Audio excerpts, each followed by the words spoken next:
Wona osizira okubeera ng'otulaba nkwaniriza nnyo olunaku olwaleero nkubuuzaako nti osiibye otya afunye okusoomozebwa nkusaasidde nnyo ofidde olwaza n'okusoomozebwa okulala asobola otuuka ku buwanguzi bwe nkuyozaayoza nyina Najjemba Jorini yali ayagala bwa pulezidenti ballot paper n'emulema okugendako n'akaaba amaziga kakana n'agenda ku bwa MP Wakiso district ate bw'agenda ku bwa MP n'asalawo n'agamba wayi Nandala ono mulabamu future n'agenda mu FDC n'akwata fulaga ya FDC era ye fulaga beera wa FDC Wakiso district woman MP Najjemba buuza abantu mbalamusizaako nnyo abalabi n'abawuliza ba MS Media era nga nyongera balamusaako mwebale mukwekuumira ku mukutu guno mwebale kugoberera era nga mbasaba mukontinue okusubscribinga mulayikinge musharinge videos zino kuba omukulu ono services kyemmanya ziprovidinze mu bujjuvu bwazo kujjako omunayagala tayagadde kusiima oli otya Najjemba gyendi mpozi gwese ng'oyambala nga fuutu soja kati nanti obudde teri kati wasalawo kugenda Wakiso district woman MP district lwaki wasalawo kugenda mu FDC ate nga kuba president oli yagala kujja independent nanti kuba president naye yagala kujja independent naye kirungi oli omu ku bankolako nga is interview ojjukira nga nkugamba nti my role model political party ya FDC kati eyo ansangizeemu ogizeemu bulungi yensonga lwaki najja ku FDC ate nekirala FDC yandabamu potential nekuwa fulaga nepa flag kitegeeza FDC yekubira nekugamba jangu tulabe tusobola okuwa fulaga biki actually one of the FDC members ye yampita nesuka nenkirowoozaako for a week then nengendayo that very day wenafuna flag yange nagendayo so ground ogisanze otya ground nungi era banaye bannawakusoma balekundaga support balekundaga mukwano banakuso bagamba tukoya abantu abakulu mu ntebe tuteekayo bamusaayi muto Najjemba jju kati ndako Wakiso ina balonzi nga bameka yonna bwogigatta Wakiso tuli 3 million plus that is population njogera ku balonzi njagala balonzi voters muwera 1,300,000 voters so population yonna lwaki tewasala onoonyaka ku constituency otogera mu district namanda wange kumenyaze actually omana ali nesima ku ggwanga ddamba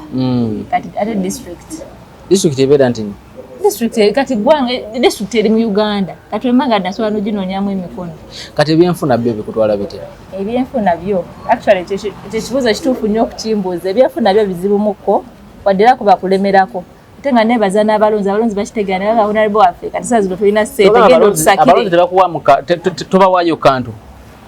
abalonzi bakitegeera embeera bagiraba mpozi waagwe tolaba agitegeera embeera naye nga abalonzi bembeera bagitegeerera ddala kati gwe nga Najjemba biki byoyagala okukolera banna Wakiso nze nga Najjemba byoyagala okukolera banna Wakiso ekyokera ddala Wakiso ye district ekyasinza contributinga ku GDP ya Uganda tulinako 35%. But the worst part of it is that development zibeera mu Wakiso naye tebannawakiso abasinga tebakolera tebakolera mu Wakiso ate bagenda Kampala era basulayo busuuza abasinga they just live there but tebakolerayo ogwo mayira kiri bwe kitu kubanga ate aba owninga those businesses eziri mu Wakiso oyinza ogenda kwesanga aba government officials ate nga nabo ba employing that people they know but not that people of Wakiso ekyo tulaba na Wakiso kubanga abasinga bali unemployed tebalina we bakolera gena maaso nga they just have to go look for jobs in other districts neighboring districts let me say Mukono kugenda ne bagenda Nakaseke ne bagenda Waluwero ngate Wakiso wala mu projects mweziri nekirala amasomero gundi health centers mu Wakiso health Wakiso distance ogenda okwesanga nga abantu tugambe mulimu areas villages eziri deep for example ogenda gamba nti abali Masuulita alina okuleeta omulwadde ku patient eno ku Wakiso district eno gyeri eno wano awali ku kitebe kya wanawali ekitebe kya district kuba ye wali eddwaliro ate kati ogenda kwesanga tebaliwo kutwala ku referral etali mu Wakiso Wakiso district yonna terina referral nemu mulimu oyo Wakiso hospital sima Wakiso biki wano ku district eri ku district naye ate some machines teziriimu kati referral erina bba yawaawo Wakiso nnene kati wenyini awo ku district so agamba nti waliwo eddwaliro limu kati ndako Wakiso district because ogyesimbyemu ogistudies ena referral hospital yonna Wakiso district dile eddwaliro baliyita batya lino liri awo ngona totukange ngugenda kuyita omulago awo we bati Kawempe ero diteri mu ate Kawempe eri mu Wakiso eri mu Gondi natona tukamulago dino ndibagamba nti abantu bafiiramu nnyo baliyita batya Kiruddu naye ate Kiruddu teri mu Wakiso Kiruddu teri mu Wakiso Kiruddu teri mu Wakiso kaddala kiri oyogerako ero lya Wakiso lyokka lino lye tulina lino eriri ku district temulina lifaalo n'emu temuli kati muba mukikola mutya nati tugenda mwago ga Kiruddu Mulago nelya Kawempe waliwo nelya Masaka Mulago Masaka lye Masaka nga mujja omulwadde wakisoma mutwala Masaka ate bayaga tumutwala wamba machines ziba ziri Wakiso tuba tugenda mutwala tumuleka afe kati lindako district number tena lifaalo n'emu zisiziraba muzi referral ate district nkubuza bya district ogenda kunsoma yes ombuza ya mu studying district tulabye mu lifaalo n'emu mu study yo yes referral elimu eddwaliro lya Wakiso eriri ku district lifaalo basi lifaalo actually it's a ngawonagamba health center kifirifu 3 teza district ya Wakiso number tena lifaalo hospital kubanga abantu barifalinga Mulago Kiruddu ne Kawempe kati then neri Masaka ne kati eri Masaka barifalinga yaba bali erengo wa abasinga kati munda fabali mu Wakiso asinga turifalinga Mulago na Kiruddu kati Wakiso ina city schools nga mmeka mu study ya Wakiso primary zili 280 was a 200 primary secondary eri ku 200 ate primary bali 192 primary singa secondary singa primary city schools njogera ku government primary secondary singa primary nate kati ba drop out banji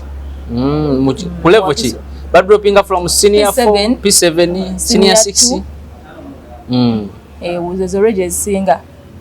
kyogamba bano bamalutula P7 abajoininga senior ono baba batini kubatudde haba batini kubatudde ogenda okutunira namba y'abatudde beera nga batudde 80% ogenda kwesala nga 30% bebajoinize secondary kati awinda course senior 2 beera so hard for some many students ne badropping ate still out kati ate ogenda kawo mu senior 4 abamu ne unebo abalemu okutuula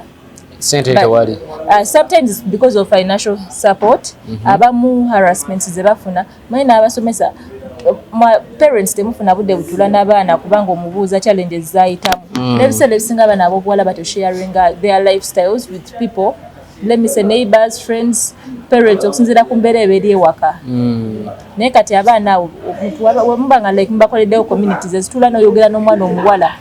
kati let me say naye kanyini challenges naziyitamuko nga nsoma but sijja kugambya I've never been raped but there are students ababeera raped kati wafuna olubuto nadda mu society bagenda mukola ki bagenda mu isolatinga kati oyo gwegamba bagenda kuddayo ku ssomero nze kusomero nasomerako kuli mwavamu abawala basatu nga bonna bafunako embuto ku level ki omu yali wa senior 2 but enneeyisa yaabwe yali etya ku ssomero actually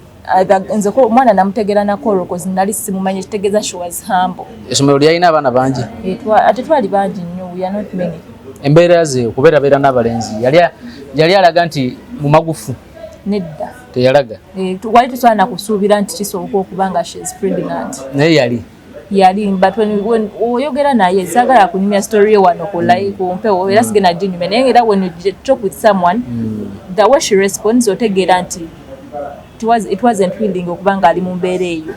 omanyi abantu tuyita mu mbeera za njawulo obulamu bukuyisa mu tokyaze ez'enjawulo but we don't share because tulina gwe tusharinga naye naye kati ng'omubaka omukyalo wa parliament ddala lwaki oli mu parliament ogenda malamu emyaka emeka lwaki tokolawo bu communities nebubeera butono butya abaana ababuwala bafuna embuto notula noyogana notegera nti kuba kati abantu tukitwala nti buli mwana afuna olubuto aba yeeyonoona tayagala kusoma and parents tebafaayo abazadde abamu bakoowo tebafaayo kumanya mwana waabwe kikyayitamu because bo balina experience yaabwe gye baayitamu ate bamanyi nti kati obulamu bukyuka abasomesa bennyini omusomesa kennyini asobola oku approachinga ate noogana that nefuuka empalana ku ssomero nga tosobola tolina nawe oyimirira omusomesa ate yakwana omuyizi babikolera ddala naawe bulungi nnyo tuwalaba ono omuwala ku TikTok eyali nako nga actually agamawere gatambula nnyo it was last year teacher namuletera okuba nga takola na pepa ya ICT namulaba bayali wa Kampala parent kati let me tell you abawala tufininga challenges ezo nyingi nnyo abamu baluzinga dignity nga ali mu ssomero naga kati nfa kinensi omanyi omwana nga nga wabadde isolated mu ssomero onoonya ne gwoyogera naye nga tomulaba ebintu bikutabukako naye kati olaba wetubeera n'abantu betwogera nabo kati ng'omanyi nti at least I have a family here ngenda kuddako eno abasinga ndaba orphans ogenda okwesanga nga bamukuzabukuza gyali talina ngeri gyanyumya nabo naye kati omubaka omukyala awo ojja n'oteekawo organizations ng'ezo n'otuuza abaana abobuwala nga zibakwatako zibayamba kuba organizations gye zinaye eziriyo organizations ezo eziriyo ziri nnyo ku bakyala ate sinti buli omuntu asoboza accessinga kati gwe biki byolaba ebitawanya nnyo Wakiso ebitawanya Wakiso drop outs mu masomero abaana unemployment kubanga ate nekirala Wakiso population esinga yabavubuka naye ate abavubuka abasinga tebali employed nekirala loans zimenya abantu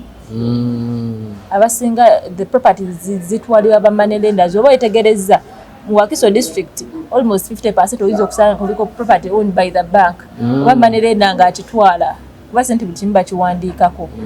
but omuntu yaba amanyi kyatuddeko awo naye nga ddala omuntu n'omuwola looni notayako amagoba nga gatripolinga looni gye wamuwoze omuntu watuukidde okujja okwewolako ekitegeeza abatakola ki kati ababoda omayizi njagala nnyo boda naye kati ombuuza nga ntuse ntambulidde ku boda nabagamba ababoda nabagamba nga nzija mukaluka nonoonya ebintu bibiri tusoke tubangula akalu then tusoke tulabe n'omusajja omanyi bakimbuuza nnyo tuli mufumbo olabe naki n'omusajja tumunoonyeza mu kalulu twena musajja omusajja saa zino taliiwo nkyamunoonya wakamala senior 6 nati ekugamba nti munoonyeza mu kalulu mbeetegereza waliwo abaapulochinze bagira asenka application wandiikire ddala naye kyebasooka okukola squantiking enajjemba kabonero ekisumuluzo kati nja kwetegereza mpolampola mu application zebawandiisa ndyoke ntegeere kati mbadde nkyali ku bizibu ekyo nakyo kikubya waliwo abakuwa ne bagamba nti ono si mufumbo nti toli mufumbo naye ate n'ekirala omukyala yenna omufumbo ebiseera ebisinga abasobola kubeera committed ku mulimu ate asobola kuweereza bulungi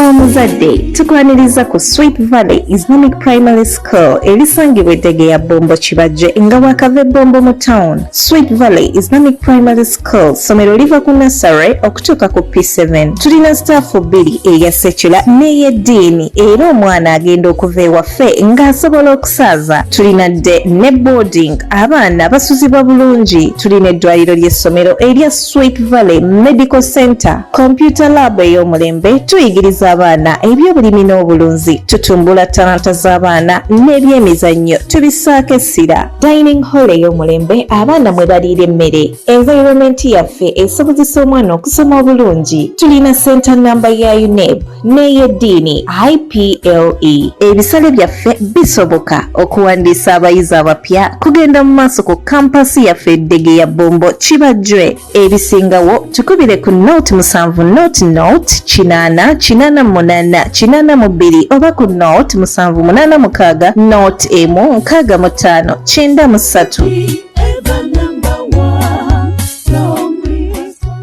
wetaaga omukyala omufumbo abasajja kituufu kyetaagisa omukyala kati gwe sikunenya okyali mwana muto wakamala na senior 6 jojjozi naye kati kankugamba olaba omukyala omufumbo yenna ate ayina omuntu gwagoberera ennyo gwalina owulirizayo omuntu gwabeera naye wa kati mwebaddala omuyinza okuba nga muŋŋamba nti banne umane mupiko mawoko mu district muguno omwezi ate omusajja ngambe togenda asobola okugana mwabasajja nedda sebo levo y'okuwobeera najjembe ebeera y'amaanyi si be bana abakazi b'omu butale ate omukatale tosobola mugamba togenda genda ku mulimu lwaki let me tell you mulimu abantu abamu actually nze njogedde n'abakyala ab'enjawulo gyenkomyo beera actually mbadde n'emisemina z'abakyala nnyingi but n'abasinga ekibatiisa leadership kyekyo anna ekirala abantu abakyala abasinga 45 years mulemu tukwasa ekintu abakyala n'abaami wotuuka ku 45 naddala ku bakyala wotuuka ku 45 concentration soko ogisimba efamire kuba obeera oweerezaako eggwanga ekimala kati naffe be muzadde mutuwa omukisa okuba nga tukola ki katugamba ani ogamba nze nawe kedini nkugamba kubanga ate kati oli wa media so okatambuliza ddala naye nze siri wa 45 oli wa meka nkyali nnyo twenkana nze naawe twenkana mannaye omulongo wange musanze wano kwe West Media ffenna tulina emyaka 2 Oli wabiri? Ndi wabiri mukwano mukama wange. Aye naye agambye emyaka ina abiri gawa matini nnyo. Mwana muto mujje mpola. Mutambule mpola. Naye nga ate banna Wakiso nyongero bajjukiza nti essaawa zino abavubuka Wakiso jjudde abavubuka. Abavubuka mulina okuvayo mwini business esinga mu Wakiso ogenda okusanga nga let me say SH Family Hardware kuba yekyasinzemu awo obunene awo ku Wakiso ku district awo. Njiraba wano ngodde Wakiso ku district. Ngodda ku district. Mugende musabeyo emirimu abantu abadde ojjukolamu bava eno Kampala kyokka mu Wakiso tulimu abavubuka bangi. Kati obadde okyangamba obadde okyanyonyola biki ebitawaanya Wakiso byolaba era solution zaabyo oziyina otya? Actually kati kantandikira ku kino nti no mbaka parliament akola cha raising voice z'abantu ayisa amateeka n'ekirala amateeka ga judiciary executive and staff byonna baka parliament ate na constitution eva mu parliament kakati enguudo ze Wakiso esingira ddala olaba ne mbadde nzija abagezi ne bampise Matugga Olinye boda kuva Wakiso? Nze ninye boda kuva Wakiso. Kuva Nkowe si Wakiso. Kuva Nkowe. Nkowe ngoyisize Wakiso mu town ne weyongerayo mu maaso. Yes. Mu katawuni? Sina mu katawuni, oyitaka mu katawuni no. Oyambukirawo? Nkowe quality. Nkowe quality. Je nvudde ku boda. Olimba. Tewuddamu kwetekamu obulabe. Ate bulabe butekati aboda ni anawo. Linya taxi. Ati boda osobokozesa wano kumpi. Nayo distance nene naawe. Ate olugudo eyo ayiwe tosajja. Kati mbadde nzijanga nga mu boda nyumiza ebizo byayita mu yengo wa boda. Kati mbadde no muwo obudde oyo mulonzi wange. Oba gathering information. Mba gathering information. Katala otuka mu katale abatala mu butale basinga complaininga ko. Empoza gye bateekako bakakana tebafunyeemu. Ogenda tunda nnyanya emu 210. Okali akutaka empoza nga divide by 2. 200 divided by 2. Tekako transport go traveling sizokakana tofunyeemu wadde naye nga ate abakyala abasinga basingle mothers nze n'okwesanga bali disabled omanyi kati ate ezo ensonga zisingira ddala okunkwatako wadde n'ombuuza ensonga ze Wakiso abakyala abasinga abali disabled mu Wakiso actually bangi otunire namba esinga ate basingle mothers babazaalamu bami ne babalekera awo abaana naye abakyala abo ddala omubaka omukyala wa parliament nobeera mu parliament emyaka ejja novaayo nga tolina solution mu Wakiso nzisirabamu organization ekwatakaabo osobola bayamba mpaka ddi ndabanga Wakiso ennene mu myaka 5 omwaka gulimu emyezi 10 n'ejja buli mwezi omubaka parliament afuna omusaala at least mu mwezi ogwo gamba nti constituency eno ngenda gigendamuko n'omwezi oguddako kati oga myaka 5 batatuuse Wakiso namba oba osobola oginoonyamu akalulu mu myezi bwezi kati in 5 years you can't reach Wakiso ujimalako naye osobola okumala osobola n'ogimalayo ng'onoonya akalulu kituufu osobola gimalayo but you can reach the biggest part naye mu myaka 5 ekitegeeza ate oba osobola ogimalayo kati for example oba okozewo SACCOs tugambe obusakozi obuyamba abakyala wemuba mugenzeeyo tugambe nti kano kasako keno parish kagenzemu guno omwezi ate omwezi ogudda kugenda mu constituency yeeri ogenda okakkana nga myaka 5 Wakiso yonna ogirambula abantu oba meeting in large numbers because ezo groups bringing abantu bangi ate kati ogenda kakkana nga abakyala bangi bakutteko nga unemployment evuddemu abakyala bafunye confidence manya abakyala kati bana ba leaders abakyala gya kumakulwa mu bufuzi ate kati bali meeting other women to participate in the politics of the country era ogenda kwesanga participation y'abakyala ntono nnyo mu politics abasinga mu basajja kati ova mbagamba nti abakyala nze wenzija SACCOs ezisinga tugenda zipromotinga tugenda kola organizations ezi empowering abakyala kuba organizations tufu mweziri waliwo UNET actually je ziri but sintu buli mukyala so za accessinga wakati zo organizations nazigenda mu naye atunga osanga ba politicians organizations ya politicians ate sintu buli mukyala ali mu ggwanga lino nti ali so much in politics abasinga politics balaba mulaba ate abasinga bamutya kati eyo kyenjagala okujja mu banna Wakiso bakimanye nti they are the root they are the cause they are the starting point of the politics of our country era abakyala baba tebaliwe gwanga liba terina weriri because asajja tembala ebyo bigamba abakyala abakyala balina okwekkiririzamu n'abaana ab'obuwala abadroppers out of school bakitegere nti awusiye end of life tugenda ba creatingirawo communities ezigenda okuba nga ziba bring together ava much mulina abaana abatasobola kuyamba kuba abaana asinga bwe babazaala babasuulira abaana abamu ne family ne zibagoba be abaana bosanga they end up committing suicide kuba tayina depression state emenya nnyo depression state emenya nnyo olaba nze just kunyima about fire president kyogamba wagenda mu depression osaaga n'okusaaga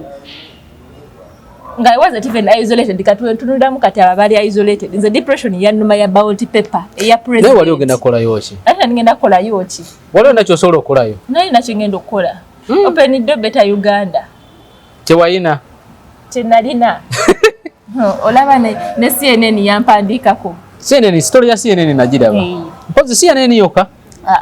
aliwa BBC nayo ninga yalaba story yayo abasinga baziwandiika story eya DW nagiraba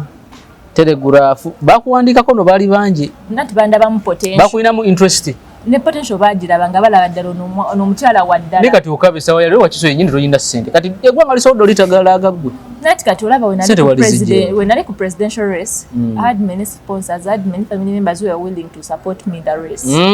ate nali independent ne kati jukira right now ndi mu political party oli mu kibiina ate buli mwina ekintu kyekyawagira ate ne wali presidential race bali balaba nti this is a very big opportunity for this young lady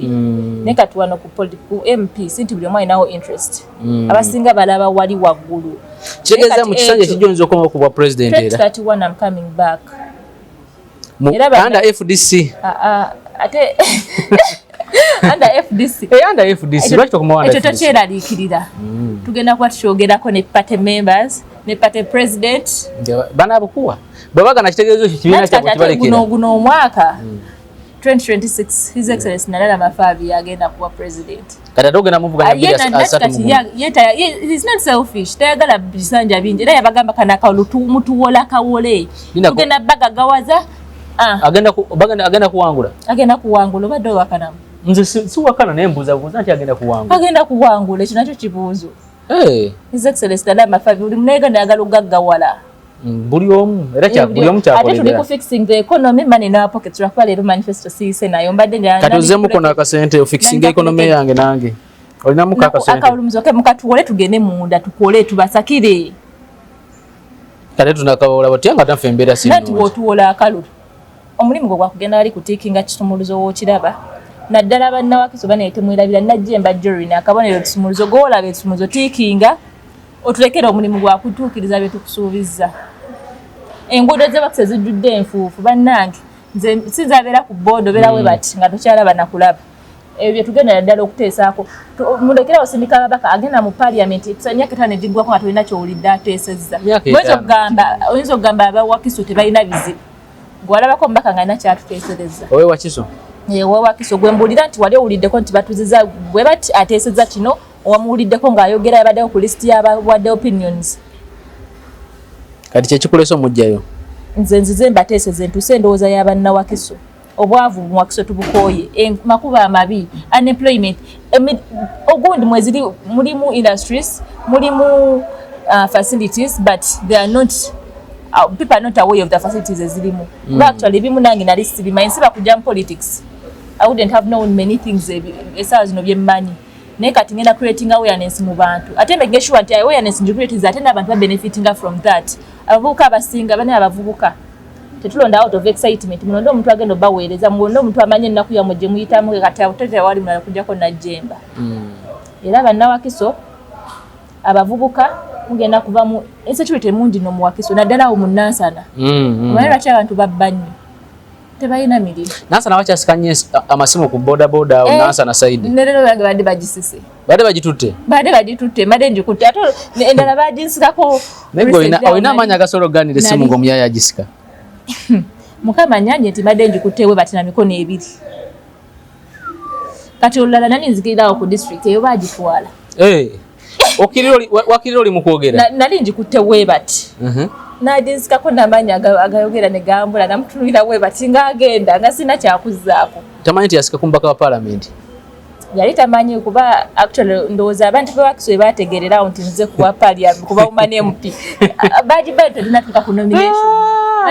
ku nomination naye bategerera adoption zaali zakagwa boda yankubirawo ku stage yewakisawo kukikiira ku district boda weyankubira kati naye actually singa sala wa motoka enva mabega nisisituka nenda abo tukeve babigara funa mani agasituka nenda banga akyali mulamu nevaawo nenzire ebbali nengamba kuba bambi wa boda yali ambadde reflector yange yali anvuga ye nga takimanyi yali actually naye yali tandabye nasima bana reflector yali agifunye atya naye nga yali agyambadde jukira ku reflector nga olaba neno nti nina wigi abantu abamu tebasobola kuntegeera abamu bamala kunneetegereza kati ate wa boda yali tanneetegereza nenawo ndaba onyirira nnyo okusingako wano mu physical nga physically nyirira obadde ki ayagala kuzala mubaka ogwo musango ndo okuzala obubaka naye era ekifaananyi okimanyi bakiteekamuko kakalalingi ya kati bambi omwami yali tantegedde nze nasituka ate I wasn't very injured nga ye nasituka n'essimu yonna eyonoonese nezaali wabbali nengamba ababoda musooke munyambe mugyewo omwami oyo wansi kati mukumugjawo omwami agenda okukyuka nangamba honorable bonna bambi bategeera akalulu katutte kuba balabanga waboda bali bansuubira okuba nga nnyumba kuba ekituufu waboda yali mu nsobi aliwo yali akuvuga yali anvuga yayingira talabye bano nga waliwo abajja yajja kyokka nga laba tukutuku eyingirawo n'aleeta buleesi era yali mpya gye yali avuga neetukuba ate yali mpya teyali mpya boda naye neetukuba naye yali asuubira nti ngenda kuyomba mugambe essimu yange naye byonna saabikola ate nga wagwa mu bizibu nange abawakisa ne bakitegeera era abawakisa kitegeeza wonna akalulu kalina kubanga kyova boda baagala nnyo munaye bategeera kitegeeza mu kutambulira ku boda wano onoonyezaawo akalulu oyogera n'ono n'oyogera n'oli kati ate nyotambula ne flyers lwakuba kati era nzigaki nga nziki nzize nno noonya kalulu oyinza olowooza abadde nzija direct anti wano eno si constituency eyo nzize nga nve wakiso nkoowe waboda anvuze kati ne mugala bannange ovuga wuma ne MP nanti yalabyawo posta we Nathan eyo nangamba yegwe najjemba ne mugamba nangamba tewali kubwa president nangamba byaba bitya nangamba munnange byagaana ate olisasa nga spokesperson wa electoral commission ne mubuuza ne answer ne mulemu okuddamu n'omubuuza we're going to congest the ballot paper going to congest the ballot paper mwatu weba kulanga temulaba kitegeeza ne wateekamu kasente akaweera okunoonya emikono n'olaba obwangu bungi wateekamu sente nga mmeka zawera miliyoni nga 10 ate zawera 10 so akwewaayo zaali sente nga mmeka namaliramu nga 40 kuba ebyemikono ebyo si byangu twakozesanga nnyo ba coordinators ate n'olunaku lwa nomination lwennyini gamba transportation moving and staff byonna kuba baatuleka omanyi okuwa certificate ku ssaawa 11 nga ne nomination ziwedde bw'obulako emikono 8 obulako kati gwe bagamba obulako emikono emeka bagamba mbulako emikono 2 gyali mu noya simanya nowa NWOYA gye gyali gibulako ne bagaana okutuwa ballot paper ne bagaana naye nga obwa president alesa obuwangula yes nali ngenda kuwangula kuba naye wali ogenda kunnonda ekyokulonda kitegeeza nti wali ojja wangula nali ngenda kuwangula akalulu kuba abakyala bonna bali bagenda londa najjemba Jorini Kabejja kati wakise eno mu kugitunuulira abantu bwaba kukwasa obuyinza solution zo zino zisobola okuyambako abantu ndaba nnyo emboozi ze ziri nnyo ku bakyala baana baobuwala bakyala baana abasajja bano bo osanga population esinga mu Wakiso bakyala bakola percentage ate ekirala abakyala tuli 52% abaami bali 47 47.5% eri 5% esigalayo eba yaki edda ku bakyala kubanga ate era olaba buli lwenkoma kukola ku bakyala n'abaami musanyuka kubanga mwami yenna abeera musanyufu omukyala we musanyufu ate abaami abasinga abeera musanyufu ng'omwana ow'obuwala amweseza ekitiibwa kati olaba ng'abo abaana abali awo nti bali ku streets babalekera abaana okitegeera kati olaba nti esaawa zino omuzadde abamulaba taliimu value naye omwana ng'oyo nga mukutteko n'avaayo okimanyi omuzadde addamu n'amunoonya abasajja abasinga mu kasula ng'omwana afunye olubuto olaba nga akuswaziza ogenda mumusuula ogenda mumuleka naye kati waavaayo nga wali wamukutteko omwana oyo n'astandinga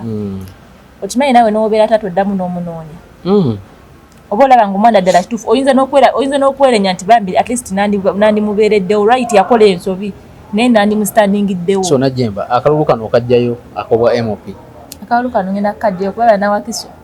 banawakiso okuzira entambula gy'otambuddeyo ku ground bantu bakutegeera nnyo ddo tuddo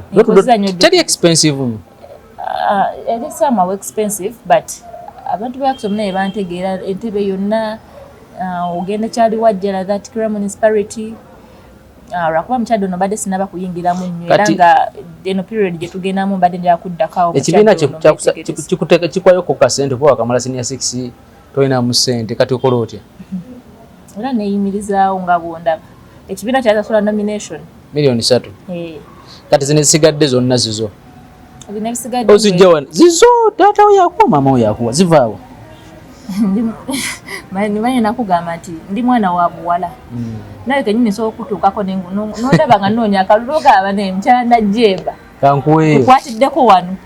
edduuka lyaffe naye nga tolikyaliyo ezikyaliyo its managed by my sister era gwandabaga nga ntambula nnyo naye kuba president era banemwongera okuwagira jet sneakers sanctuary isangibwa ziri wakiso mutawuni wakiso ate no banna wakiso ebizinesi eri awo mujemba wene ku mirimu olinayo ku mirimu n'abaana ab'obuwala abali eyo waliwo organizations ezibakwatirako oba owulira nga wooli ddala wetaaga okuba nga okwatibwako nyinza obutasobola kutuuka ku buli omu ate sinti buli muntu wengenda otuukira agenda kuba mbuulira don't fear to share your problems but osobola okunoonyaako nocontactinga don't fear to speak out I can connect kubaze personally sina sente tingenda kuwa sente but at least I can link you to people abasobola okuba nga bakwatirako waliwo muslim organizations waliwo organizations eziyamba ba youth waliwo organizations eziyempowering abakyala n'aba border bannange tugenda fixing the economy mulekerawo okugula border millioni 12 za 12 ezo sebu za loan milioni 12 mulekerawo okubanga ate nga border olunaku nzi okola munayi emitwalo 3 abamu alina 3 olumu abamu tebagiweza abanaye baziweza simanyi zibaziteeka waliwo wa border yali anvuga nangamba bane kuba zaali ssaawa 5 ez'ekiro nga zigenda musaawa mukaaga nangamba wezikwenda ssaawa mukaaga looni bagenda kudabolinga ssente za leero ne mukaaga kakati olu justice saawudda nangamba babeera bazidabolinze nangamba maama nsaba onzikirize nyimirire nsateeko sente ku simu nsasule border eno bambi omusajja yankwasa ennaku nangamba zino sente zenkozeeyo leero nangamba nezo z'olina zingati zimpe z'ogenda osasula ngende teeko nsasula essimu agenda kakana nga tasigazaamu wadde ate nga n'essimu gyakozesa nayo ya looni nga n'essimu gyakutte ya looni nga za watu emukopa omanyi looni kyezitukola nkitegeera wali oliddeko looni sinajja ku looni munnaa ebyobufuzi tonababite kati kankugambe looni we nagiriira naye nagiriira mu bazadde abazadde be bagenda ne balya looni bebakuula saajira bo nti kumpola manerenda ne bamuwa ekyapa kyewaka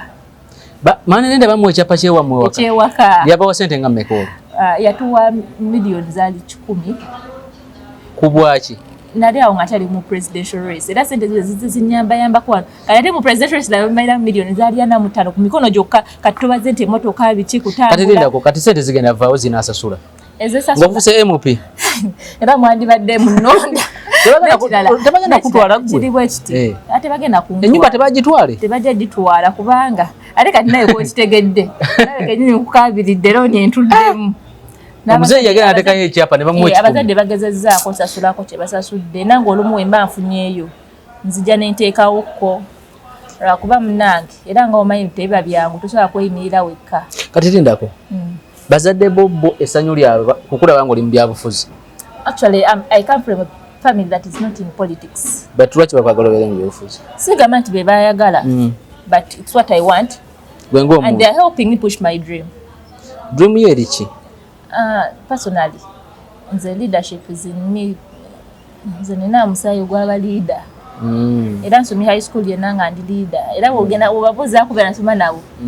bonna bakiraba ate mu kusookera ddala when I was in primary nali so humble kati natandika okwagala politics awo mu 2016 nga ndi mu P6 era director yange nasomera Crimsite essomero ly'abazira mu bazira liri awo Namusera director yange yankubira essimu nga ne najjemba ddala oze kuba president you are so humble nemugaba when I reached secondary things changed nenfuukira ddala actually nali leader from senior 1 paka we mazeeko ate mu senior 6 ekyanga nafuuka leader kubanga nakyusa essomero ate nayo singa naliyo nandi ebyesimbyewonsi actually sandibadde class captain kitegeeza gwe ogenda beera mu byabufuzi ebyobufuzi olina obibeeramu mpaka tugenda kyusa eggwanga lino ba youths balina change starts with the youth newetunulira percentage mu Uganda muna abasinga tuli bavubuka kati abavubuka ddala emuleka abantu abakulu bakooye kyekisookera ddala they are tired tosobola kugamba mama osimula ennyumba ddala kala agisiimule nga gwokola ki kitegeeza mmwe mulina obeerawo olaba bano abavubuka buli gye bakoma okwetuulako ne batavaayo kwesimbawo munawooza nti abantu abakulu bagala nnyo okubeerayo balabira ddala nga temulina future abavubuka temuvuddeyo kubanga muyimirirawo kati buli bwe mukoma okwetuulako nga mwetya mulaga abantu abakulu nti kati abantu abakulu singa baba tebaliwo tetusobola kubeerawo ate ng'enviiri enzirugavu zikolerera ze zikolera ekola ki kati opulaninga kikubye okusoma kubanga bakamala bumazi senior 6 kubanga byobufuzi bigenda kutwala kati kubanga qualification gye baagala ogiyina ya 6 nina ofuna degree munnange oyagala soma byaki lo njagala kukola mateeka nsobola okubanga buli newenga nga buli tteeka ly'empisa nti manyi kati wano munnayuganda limuyamba munnawakiso limuyamba naye kati wano badde oyingira nga mwakamala okuva mu kalulu emyaka 5 n'oggwera mu ssomero nanti era kati olumala kano akalulu actually January intake si January March intake wasabyewa enjagala IUI lwaki togenda Makerere Makerere gireke egire nnindamu njagala wali omanyi lwaki njagala IUI IUI ena amateeka ejja kunsobola ejja kunsobola eri so strict when it comes to academic ne mu law it's one of the good universities era munaye ka scholarship wewe okafunyeyo eyo abajja kunkubira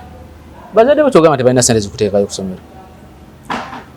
nze ngambe ka scholarship wekajja kati waka mweyisa mutya ne bazadde bo bakutwalanga muntu omu kuba kati weesimbyewo bakutwalanga omuntu omukulu obeera bakambuulira okugamba nze omuntu yenna asinga emyaka nawe bw'osinga omwaka gumu kati nga nze wenkusinga ebitiibwa bisooka nebidde ebbali waliwo nti am in office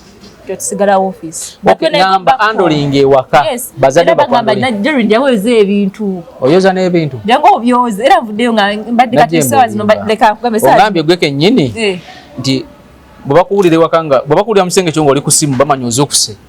olwo nga batandika okuwa tasiki nti eno waliwo akwagala wano waliwo akwagala yes kati ekyo kibeerawo naye era tekingana kukola mirimu gyawaka wemba gyendi nti rero gwe ofumba wasooka kuwa kansala nakugamba ebigere tebisobola kutambula nga tebirina mutwe ate nze mmanyi obuzibu we buli obuzibu tebuli ku kansala obuzibu buli eno waggulu gyoyagala okugenda gye nina otutereeza kati bwe nnaakoma obeera eno wansi nina entoli zengenda otutambulira kate zinemisa okuba nga ntuusa ki ekiyamba bannawakiso wamu ne munnayuganda ali eyo kuba bannaye problemu eyo nze ntunuulidde nnyo abakyala okimanyi abakyala badisebodi betuuka mu kulonda akalulu tewali tamuzi zibafevaringa anna abasinga batya n'okuvaayo okujja okulonda kyokka nga baali tikinze Najjemba Najjemba kati buli kimu ekyo muli muntu okutiikinga Najjemba 15 January akabonero tusumuluzo naye era munaye neroni entuddemu nga wogimbuuza ey'emiliyoni 10 nedda tugisasuddeko mugisasudde kati babanyanga mmeka 8 sawa zino muzeeyi tali bulungi muzeeyi mumazeeko ssente muzeeyi abadde apushinga muwala we alabe nga atuuka ku ki naye alaba nga muwala we yagenda okyusa wakiso ngenda mu maaso alaba nga muwala we yagenda okyusa muwala we alina wagenda oteeka eggwanga lino alaba nti kati olaba waliwo kino ekintu kyebagamba nti olaba abantu abakulu abaakola edda yakuza yazaalazaala dda abaana abaweerera baamala ewammwe nkuwa example y'abantu abakulu era nga n'abakulu bange abaamala nno yegwasembayo obutewaka asize ensembayo bandi wakumeka simanyi naye nga nina abanzirako abalala basatu omuwa mido bakyali bato omuwa mido era kati yatunuulidde Najjemba naye wanaaviirayo ojja kuba omaze okukubwa akajje wanaaviirayo wanatukira nga mu P7 senior 1 wawe ojjaba omaze otegula amiina mukama akikwatemu manyi ebintu ebisinga bikulemberwa Katonda mbadde nkyako example y'abantu abakulu omuntu alina myaka 5 kudda waggulu myaka 5 kudda waggulu abasinga babeera bazaala dda abaana babaweeredde abasinga bali ku mayunivasite goloozi kiba kikyamuluma tewali kati goloozi osuubira tyali agenda kuweereza nga talina kimuluma anti bagandamu abaana abato temuli siriyasi kyekyo kyekugambye nti abavubuka tebavudde ekyo era nkinenyeza ku bavubuka tebavuddeyo kubanga they show it nti basobola okuba nga balina ebateeka eggwanga lyaffe era nze abasinga many pa inboxing nga bagamba for real you've shown us light olaze nti n'omuvubuka asobola nyinza okuba nga nakamala senior 6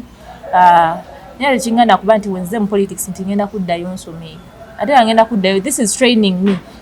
Nsobodde okuba nga ndaba ebizibu ebiruma Abannayuganda, nsobodde okuba nga ndaba Abannayuganda etukwata nti kino wallahi tetwakyetegereza, tetwakiraba. Ebyo nasobodde okuba nga mbyetegereza era ne mbiraba. Ate olaba munnaye ku gino emyaka gye nnina, so okuba nga erooni weeri entuddemu. Ate ng'ojja gisasula? Era nja gisasula. Era Abannawakiso n'Abannayuganda abali actually I've got many people are willing to stand with me. Mwebale kubanga mumpa support, mwebale kuyimirira nange. Obeera oli awo nakubiraga Honorable Nkwereza etaano tandikiraawo leero. Oba oli mu buliri nga tumanyi woogera tuuka mu constituency. Nga tumanyi kiddako. Sibula abantu nakuteerako. Banaye Bannawakiso nyongera okubajjukiza nti akabonero kisumuluzo omubaka mu mukyala agenda okyusa Wakiso yammwe, agenda okusitula eddoboozi ly'Abannawakiso. Omukyala ow'ebikolwa atali wa bigambo. Omukyala atagenda tula mu parliament myaka 5 nga tabateeseza. Ye Najjemba Jorini, omukyala agenda okuba nga abakyusiza Wakiso, agenda okuteekawo emirimu, agenda okuba creating awareness of services, ate service delivery berenga ekolebwa. Omukyala agenda okudda mu constituency alabe Bannawakiso kiki kye basanga. Agenda oyimusa eddoboozi ly'abaana ab'obuwala abali eyo. Okugaseko n'abaami sibasuuliridde. Abaami abali eyo kimanye Samia muliri nti omukyala wo musanyufu nga omwana wo w'obuwala musanyufu ng'abaana bo b'osadde balina we bayimiridde, balina vision gye bakulaga, balina nti olaba nti balina future weetambulira. Bannawakiso nyongera bajjukiza nti olaba ekimizo tiikinga era nga nsigadde Najjemba Jorini mbaka mu mukyala. Nasookera kuba president ebitatambula bulungi naye 2031 nkomawo. Ate ngenda mu parliament ene kuba speaker tugenda kutuula ndabe nga ddala eddoboozi ndiyimusa bulungi era nga nyongera bajjukiza ku MS Media Batemuva subscribing bawe ku namba gwe basobola okufunira ne bakuwayo n'akantu. Actually for any financial assistance era oba any consultations oba ng'olina byagala okuŋŋamba oyitira ku 0769 03 1987 076 0769 enamba ya MTN erimanyaga Najjemba Jorini eri ku WhatsApp, ku TikTok okosa Najjemba Jorini. Mugende mu likinge, mu following, mu share, mu commenting, mu sharing. Let's spread the gospel of Najjemba Jorini of Deo Banunula. Temutikinga kala, temutikinga kabonero, wabula mulonde omuntu ali capable. Don't vote out of excitement. Akalutokolo ndera ko gundi wanta amatikinga Najjemba Jorini mbaka mwe omukyala owakiso addako. Bagala nnyo era nga mwebale okukola Mukama yongera bakuuma nga we munona nga 15 January temwerabira ne ku MS Media kwe Batemuva. Tweyanziza Najjemba kale nange neyanziza okuba nga munkyazizza neyanziza omukisa guno era nga foot soldier I remain foot soldier. Kale wonna wabadde osinziira okubeera ng'otulaba olwaleero ne Najjemba Jorini tugenda kukoma wano tutandikira olunaku olulala. Naye nga tetunaba kubeera nga tumaliriza naye Anodi naawe ate olimba nnyo tonzijukiza nti tulinawo abasajja be tulina okuyisaawo. Omuzadde nkujjukiza essomero lya Sweet Valley Islamic Nursery and Primary School lisangibwa Kibajje Degeya Bombo. Abasomesa batendeke, environment nnungi esobozesa omwana okusoma obulungi, abaana balya bulungi, abaana basula bulungi.